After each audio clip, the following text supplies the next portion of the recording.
तो जिस दिन ये कुछ लोग जो है और जो जिनके साथ अन्याय हो रहा है वो इकट्ठा हो जाएंगे तो तुम उनके सामने टिकने वाले नहीं। तो आज का संदेश उनके बीच में गया है, क्योंकि हमारे महापुरुषों ने कहा है कि जुल्म करने वाले से ज्यादा जुल्म सहने वाले दोषी होते हैं। क्योंकि जुल्म करने वाले तो कम लोग होते हैं, अन्याय करने वाले तो कम लोग होते हैं, लेकिन हम जो मुकदर्शक होकर देखते रहते हैं, चुप रहते हैं, उसका प्रतिकार नहीं करते, विरोध नहीं करते हैं, तो अन्याय करने वाले लोग, जुल्म करने वाले लोग क्या सोचते हैं, इन लोगों ने हमको अन्याय करने का लाइसेंस दिया, इसको करते रहते हैं। और जब आप संगठित होकर खड़े होते हैं तो उनको पीछे होना पड़ता है। तो हमारे महापुरुषों ने कहा है कि समस्या गुलामी में तिल तिल कर मरने से अच्छा है मान सम्मान सम्मान से ज्यादा जी।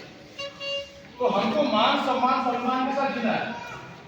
और ये कुछ लोग जो पूंजीवादी व्यवस्था को मानने वाले लोग हैं, जो गैर बनाने को मानने वाले लोग हैं, ये लोग हमारा जो हमारी पहचान है, जो हमारी संस्कृति है, जो हमारी सभ्यता है, हमारी भाषा है, हमारा इतिहास है, वो सबको खत्म करने की दिशा में काम कर रहे हैं। तो इसके लिए हम सबको आगे आना ही होगा, चाहे वो बिरसा मुंडा का आंदोलन हो, शुरू का आंदोलन हो, बुद्ध भगत का, कितने हमारे महापुरुष हैं, रानी दुर्गावती से लेकर कितने लोगों ने भी अगर देखा जाए लड़ाई लड़ी तो उनकी लड़ाई भी अन्याय के खिलाफ थी, जुल्म के खिलाफ भी थी। इसी तरह के अन्याय शुरू हुए थे और वो इकट्ठा हुए लड़ाई लड़ी और फतह हासिल। तो मुझे लगता है कि आज ये जो लड़ाई हम लोगों ने शुरू की है, ये लड़ाई को हम लोग पूरे झारखंड में, पूरे देश में लेकर जाएंगे और एक ऐसी शक्ति का निर्माण करेंगे जो अन्याय के खिलाफ खड़ी होगी, जो जुल्म के खिलाफ खड़ी होगी, और निश्चित रूप से एक बड़ी शक्ति का निर्माण होगा और ये अन्याय के विषय खड़े होंगे। तो इसलिए आज के इस अवसर पर बहुत लंबी बातें न कहते हुए, केवल इतना कहते हुए कि जिस लड़ाई में महिलाएं आगे होती हैं, चाहे वो कोई भी लड़ाई हो, जब वो महिलाएं उस आंदोलन का नेतृत्व करने लगती हैं तो लड़ाई कभी विफल नहीं होती, सफल होती, क्योंकि 50% महिला होती है। और आज देश में अगर देखा जाए तो जुल्म और अन्याय का शिकार सबसे ज्यादा हो रही है तो महिला हो रही है। बहुत सारे उदाहरण है, मणिपुर घटना उठा देखिए, बहुत सारे उदाहरण। तो मैं कहना चाहता हूं कि अब चुप रहने से काम चलने वाला नहीं है, और आपको तो ये सामाजिक रूप से हमारा जो अधिकार है ही, कानून भी अधिकार है, कानूनी अधिकार है। भारत के संविधान के 5वीं 6वीं अनुसूची में स्वायत्त शासन व्यवस्था, यानी जिस तरह से भारत सरकार चलती है उसके पैरेलल हम अपनी सरकार चला सकते हैं। उसके लिए ग्राम सभा है, ये जो सारी व्यवस्था है, अगर हम उसको मजबूत करते हैं तो हाईकोर्ट सुप्रीम कोर्ट का डिसीजन भी लागू है, ये कानून है। लेकिन हमारे को पता नहीं, पता न होने की वजह से वो लोग हमको बेवकूफ समझते हैं, ये तो जंगल में रहने वाले लोग, जंगली लोग, इनको क्या पता, ये तो पढ़े लिखे है नहीं। तो इसलिए आपको ज्ञान भी हासिल करना होगा, पढ़ना भी होगा कि हमारा अधिकार कहाँ है, हमारे लिए सेफ गार्ड कहाँ है। अधिकार को जानना होगा और उसको लड़ना होगा। लेकिन ये लड़ाई अकेले में नहीं लड़ी जा सकती, संगठित होकर नहीं लड़ी जा सकती, इससे संगठित भी होना होगा।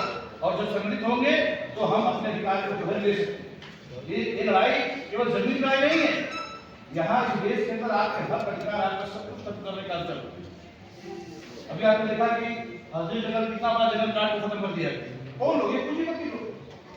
तो ये पूंजीपतियों की नजर अभी हमारे जंगल और जमीन के ऊपर है। क्यों है? क्योंकि जमीन के अंदर बहुत सारे धातुएं हैं, ये बार-बार बातें हम जिक्र करते हैं, जमीन के अंदर बहुत सारे धातुएं हैं, सोना है, अभ्रक है, जिलेटिन है, हीरा है, कोयला है, ये सारे धातु उसके अंदर निकालना चाहते हैं। तो वो तब तक निकाल नहीं सकते जब तक हम उसके पानी से, जब तक हम उसमें रह रहे हैं। तो उसको निकालने के लिए हमें वहां हटाना चाहते हैं, तो हटाने के लिए वहां पर व्यवस्था देना बंद करेंगे, अन्याय करना शुरू करेंगे, हमारे साथ न्याय नहीं करेंगे, तो धीरे धीरे आप खुद ही वहां से आपको विस्थापित होना होगा, हो रहे हैं बड़े पैमाने पर। तो ऐसे ही ये षड्यंत्र है जो देश में ऐसा चल रहा है, इसलिए हमको अपना धर्म बचाने के लिए आगे आना ही होगा।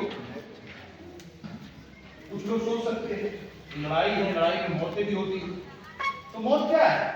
अगर आप मान सम्मान स्वाभिमान से नहीं जी रहे हो तो मुर्दा का भी मान सम्मान स्वाभिमान नहीं होगा, तो मुर्दे और जिंदगी में फर्क क्या है?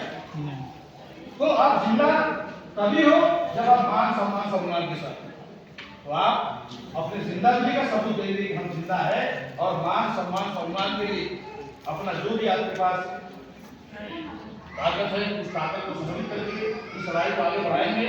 और जैन सर है, भारतीय सर है, भारतीय मोर्चा से बसंत राम जी है, अभी निरंजना मैडम के बारे में जानकारी दी। तो ऐसे लोग आपकी लड़ाई लड़ रहे हैं, आपको उनके हाथों को और मजबूत करने की आवश्यकता है, क्योंकि जन बल के आगे दुनिया की कोई भी शक्ति रोक नहीं सकती। और जन बल की शक्ति के आगे बड़े बड़े तानाशाह को झुकना पड़ा। और दुनिया में अगर कहीं भी परिवर्तन हुआ है तो जन बल से हुआ। तो ये जन बल की ताकत आपको इसको बढ़ाएंगे। और जन बल की ताकत क्यों बढ़ाएंगे? अन्याय करने के लिए, अन्याय करने के लिए, न्याय करने के लिए, न्याय करने के लिए।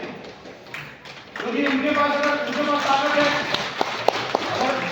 अगर उनके पास ऐसी ताकत है भूमाफिया लोगों के पास, और वो ताकत से हमारा अन्याय कर रहे हैं, हमारे पास भी ताकत आ रहा है, हम भी अन्याय करेंगे, हमारा क्यों फर्क क्या है?